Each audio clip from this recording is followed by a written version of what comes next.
Hey, oh, you know that moment when you rewatch something that you watched as a kid and you really enjoyed it, and then you watch it as an adult and you're like, this is terrible. I don't know what I was thinking when I was watching this as a kid. Thankfully, that didn't happen when I rewatched Emperor's New Groove, one of my favorite movies as a kid. I think I've rewatched it like a million times as a kid, like genuinely like one of my favorite films as a kid. And I'm happy to say that as an adult, watching it, it holds up pretty damn well. And I kind of want to explore in this video why I think this movie holds up really well. I think the number one reason this movie holds up really well is because of Pacha and Cusco. I think their chemistry throughout the entire movie, from the moment they meet in his throne room to discuss why, Cusco called him and stuff, till the very end, it's like so good. And the reason why I think Pacha and Cusco work really well is because the movie doesn't have like an extensive cast of characters if you really think about it. It's like Cusco, Pacha, Pacha's family, Yzma,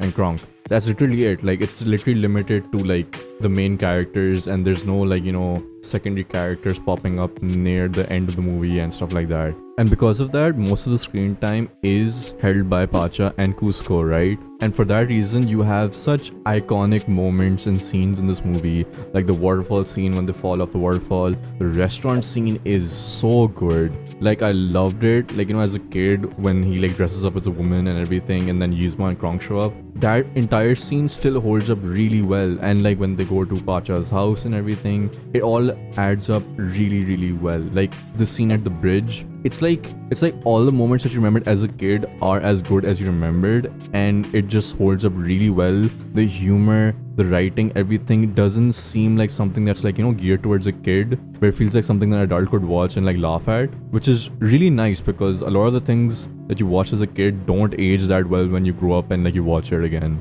Like, I found it so funny that when I was rewatching it right now, I realized that Yzma and Cusco are basically the same. Like, Cusco's like an asshole, and Yzma is also like not great at running the empire and everything. So it's like Cusco was never a victim in this entire scenario, and like as a kid you're always thinking in terms of like, bad guy versus good guy. But you watch this film as an adult, you're like, wait, Cusco's an asshole. Like, he's just wanted to demolish Pacha's home and build like a summer vacation on top of it. And so because the central element of the movie is not like, good versus evil, I think the movie takes a lot of freedom with like humor, interactions, and like funny scenarios. And that's why the movie did really well back then in terms of like the reviews and everything. And it still holds up really well. Like, it's a cult classic. Everyone knows this movie. And because there's no good versus bad guy, like, stuff happening in this movie, I feel like the stakes in this movie are really low. Like, genuinely, like, what are the stakes in this movie? It's just the fact that Cusco was turned into a llama and he wants to be turned back into it. If you really think about it, Yzma and Kronk didn't really have to go and find him. Like, it's only because Kronk said that he kind of failed at like, getting rid of Cusco that they actually went out. But they didn't really have to, if you think about it. Because at the end of the day, he's a llama. He's a talking llama. Like, realistically, if he shows up at the gates of the kingdom, no one's gonna let him in thinking he's the emperor. And also, Yzma is not the only one who was not a fan of Cusco. Cusco was a self-centered like ruler. No one's really sitting there hoping that Cusco miraculously survived or anything. Like, they've just moved on. Like, Yzma's the new ruler, like, let's move on with our lives. So the entire like scenario is kind of dumb, and it's really funny that they actually went out of their way to find Cusco in the first place, because they could have just realistically like just carried on doing what they wanted to do, like,